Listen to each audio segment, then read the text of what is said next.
Muy buenas, aquí seguimos con los test de Qatar. En este caso viajamos a Japón y hablamos de Yamaha y Honda, cosa que no pudimos hacer en los últimos test de Sepang. En primer lugar empezamos con Fabio y con los de Iwata. Os voy a poner los tiempos en pantalla y vais a ver fácilmente que la fábrica japonesa no es que hayan acabado en lo más alto de la tabla de tiempos. Fabio solo pudo acabar en la 14ª posición, siendo la mejor moto no europea y estando pues a más de un segundo de distancia del tiempo más veloz con ese 1.51.9. También, como veis, no hace falta ser muy detallista, que Yamaha sigue sufriendo a una sola vuelta en ese objetivo de sacar el máximo rendimiento de las gomas nuevas. Y sobre todo Fabio ha hecho mucho hincapié en sus declaraciones en este sentido, porque al final sabemos hoy en día lo importante es que clasificar bien, tener una posición ventajosa en esos compases iniciales, ¿no?, de carrera.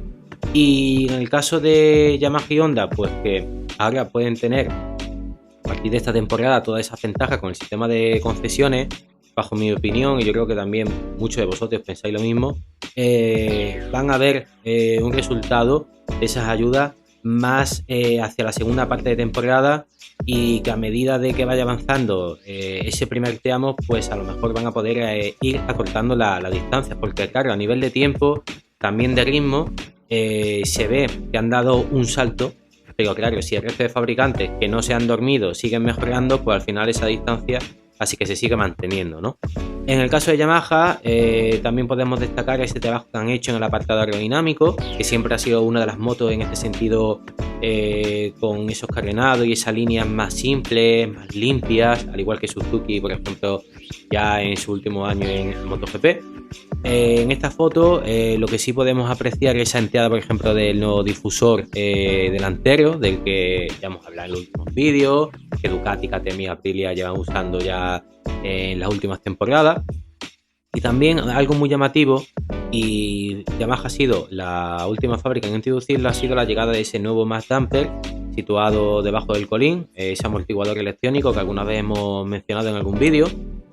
Cosa que ya Yamaha también introdujo el año pasado en esos test de Misano, y llama mucho la atención sobre todo que Honda y Yamaha hayan sido las dos fábricas que han introducido este sistema de forma tan reciente, cuando por ejemplo Ducati lleva contando con él desde 2017, ¿no? Pero al final habla de todos esos años de aprendizaje, de experiencia, de evolución tanto técnica como tecnológica que las fábricas japonesas pues tienen, ¿no?, de retraso con el resto de fabricantes europeos.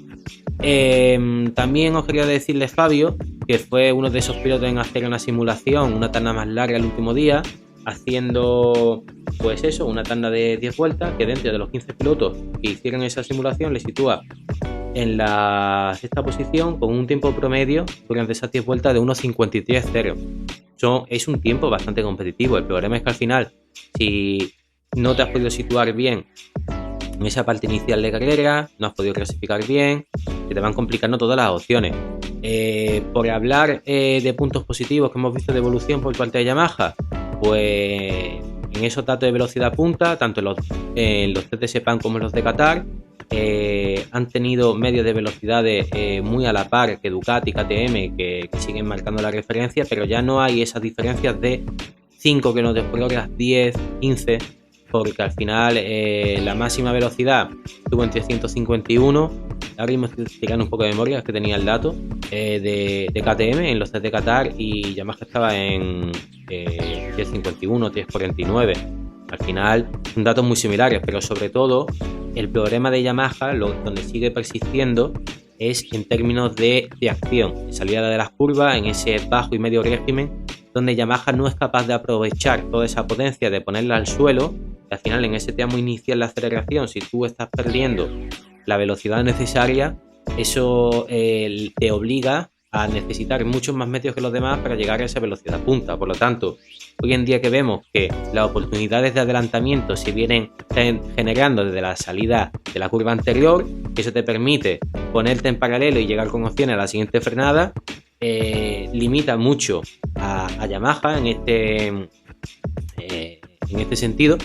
Y sobre todo cuando sabemos que hoy en día el poder marcar la diferencia en frenada se complica mucho, porque lo que viene siendo el margen de error se va limitando, todos los neumáticos te bajan bien, todas las motos con los sistemas de regulación de altura, con todos los apartados también electrónicos, al final hacen que esos márgenes de diferencia se vayan acortando y achicando y al final tengas que ir demasiado con el gancho del cuello para poder hacer un adelantamiento, ¿no? Entonces, si ya vas perdiendo la opción de poder picar con opciones de verdad a ponerte en paralelo con la aceleración de la salida de la curva anterior, pues se te va complicando todo. Aparte, sabemos lo importante es que tener un buen agarre del neumático de acero cuando hoy en día, y siempre sabemos que en los últimos tiempos, con Michelin, el máximo rendimiento del neumático está en el diente de acero, donde al final en ese paso por curva, donde puedes sacar sobre todo el tiempo, y el neumático al final que más sufre de Michelin es ese neumático delantero, entrando con freno, con máxima inclinación. Así que Yamaha tiene ese trabajo en el que también ha señalado Fabio, que también ha señalado Alex Rins, en mejorar sobre todo esa tracción, ¿no? Y también, por último, para pasar ya a Honda, y bueno, y mencionar también cómo acabó Alex Rins, comentarios que, bueno, están habiendo mucho movimiento a nivel de organización de Yamaha. Tenemos la llegada de Massimo Bartolini, que se ha hablado muchísimo en la última semana, ese ingeniero encargado, mejor dicho, de la gestión de los neumáticos, que viene de Ducati, una de las personas más importantes también de los últimos años de ese entorno de la línea, y por lo tanto se está viendo esa apertura, ¿no?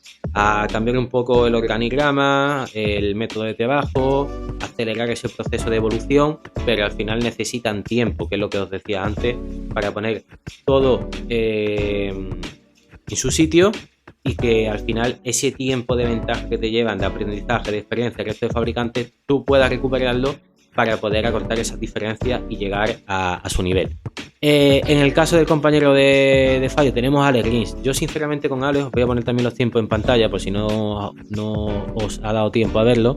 Acabó en esa 16ª posición, fue uno de los pilotos que nos hizo esa simulación en el último día, aunque tenía tandas interesantes en unos 52 medios, 52 altos, los que ya no sabemos con qué nivel de combustible, con cuántas vueltas tenían esas gomas usadas, lo que os digo siempre, ¿no?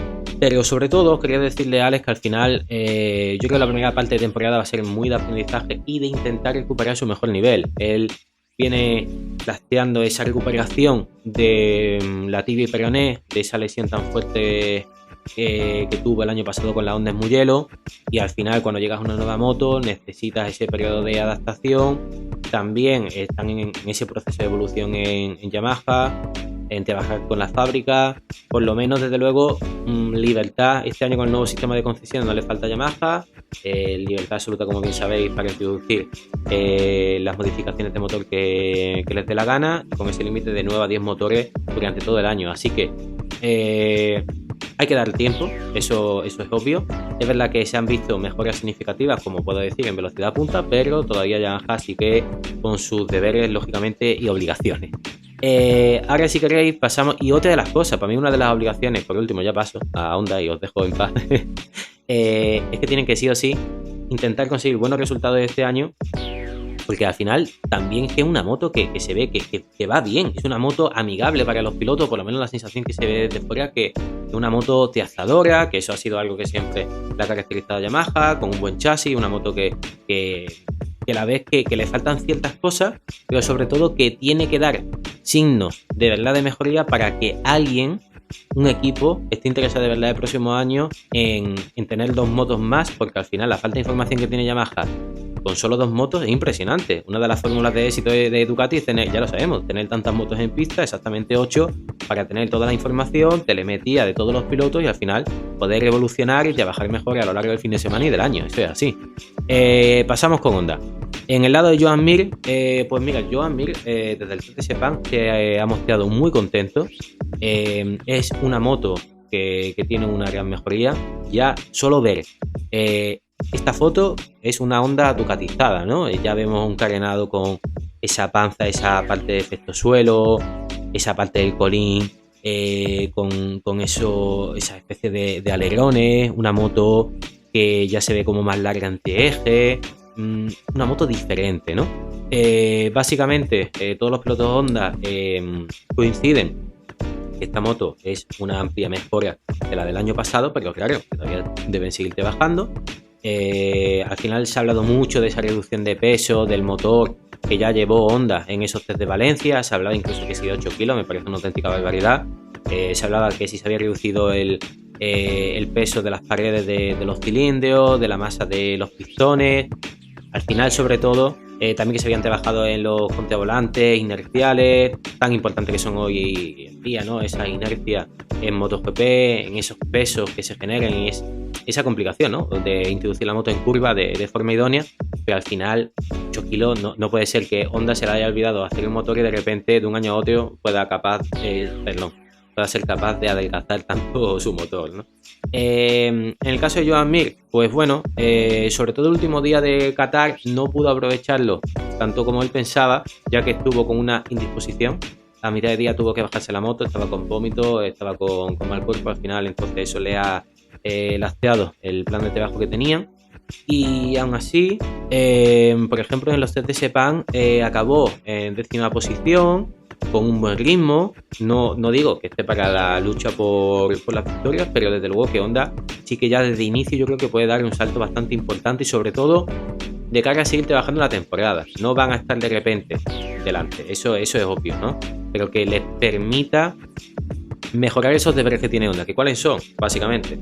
También mejorar el agarre del neumático trasero en frenada, la moto que sigue empujando, que al final hace que, como no son capaces de alinear las dos ruedas en frenada y de que el tren trasero te pare lo suficiente para seguir empujando al tren delantero, pues se tiran delante y no sepan dónde está el límite del neumático, y que se les cierre con tanta facilidad que la Honda en los últimos años ha parecido del tren delantero como auténticamente mantequilla, ¿no? Por eso en esta línea va Joan Mir, que le permite ya poder pilotar. Sabe que tienen unas diferencias con el resto de fabricantes y las motos y pilotos más punteros, pero ya puede tener un cierto nivel de confianza, ¿no? Y de poder intentar marcar la diferencia de su estilo de pilotaje en este sentido, ¿no? Luego también sabemos la falta de tracción y de aceleración a la salida de las curvas, al igual que Yamaha. Esto es uno de los grandes datos y de los grandes problemas que al final, sobre todo, he dicho datos porque sí, que tiene que mejorar Honda. En el caso de Joan Mir, pues bueno, lo dicho, vamos a ver con qué nivel ahora pueda empezar la temporada, y que sobre todo es un año muy importante. Él se debe reencontrar por lo menos con un nivel de sensaciones que sean óptimas para que saber, ¿no?, cuál va a ser su futuro. También se le acaba este año el contrato con Honda y vamos a ver cuál va a ser la política de fichaje de los diferentes equipos y demás, ¿no?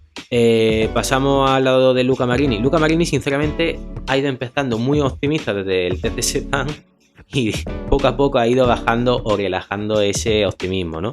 Es obvio que al final, el primer día en el test de Sepang, el test de Valencia por Gran Premio el año pasado, pues acaba creo que era una 10ª posición, bastante decente.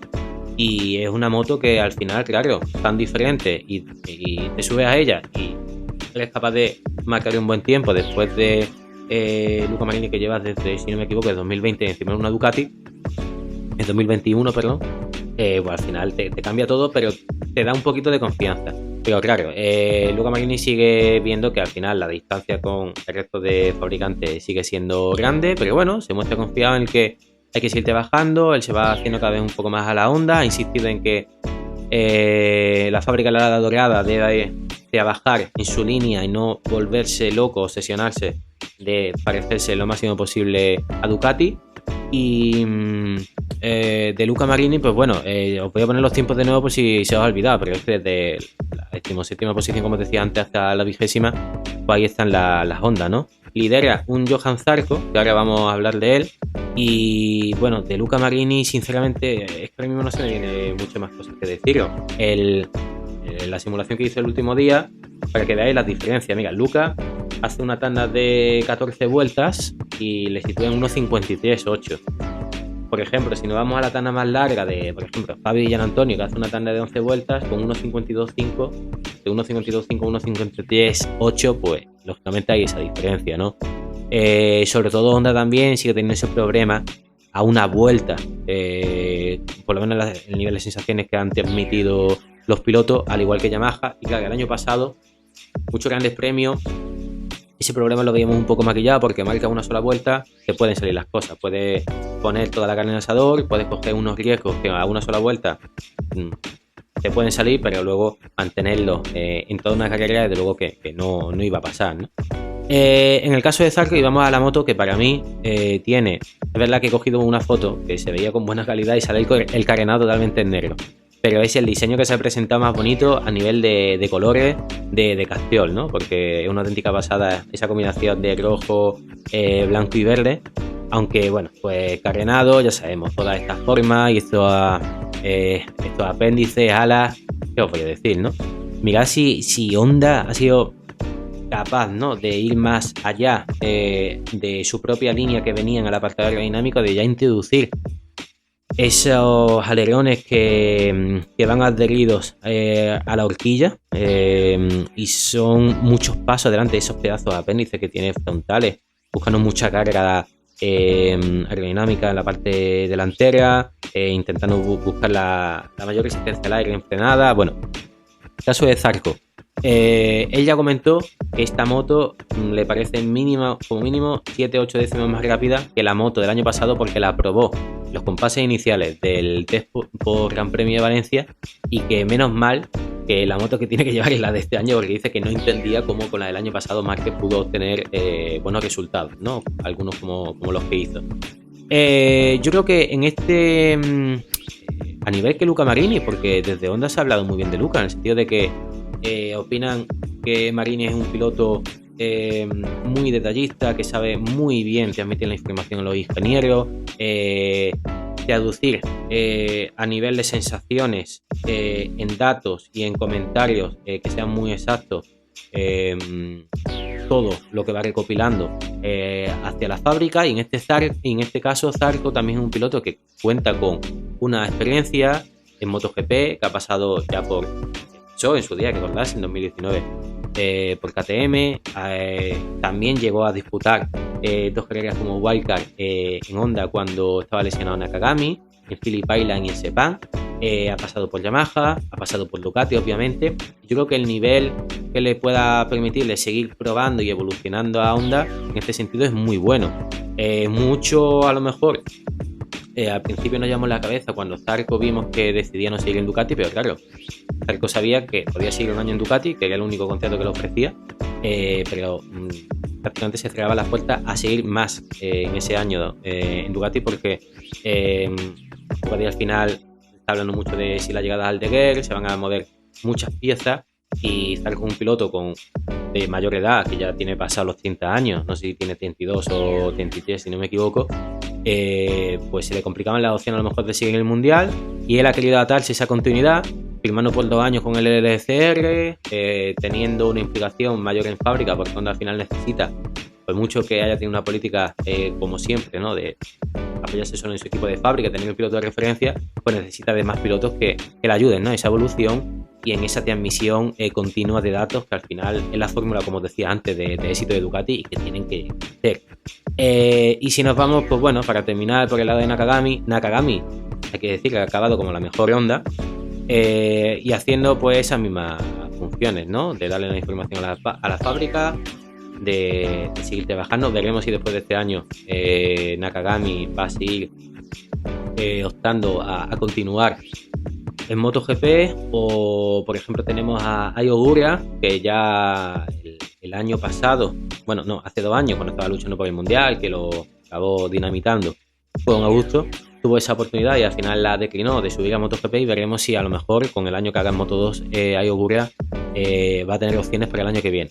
Eso no se sabe. Así que, dicho un poco todo, mirad, antes de nada, para acabar, las diferentes formas con las que han ido jugando, ¿no?, a nivel aerodinámico en el colín. Aquí tenemos la moto de Nakagami. Voy a pasar a la foto anterior, que veía... Aquí se ve unos alerones diferentes en el colín trasero, pero que, vamos, es impresionante el salto que ha dado, por lo menos a nivel visual, aerodinámico, la Honda este año. Y nada, dicho todo esto, nos vemos en los próximos vídeos, así que os cuidéis mucho. Adiós.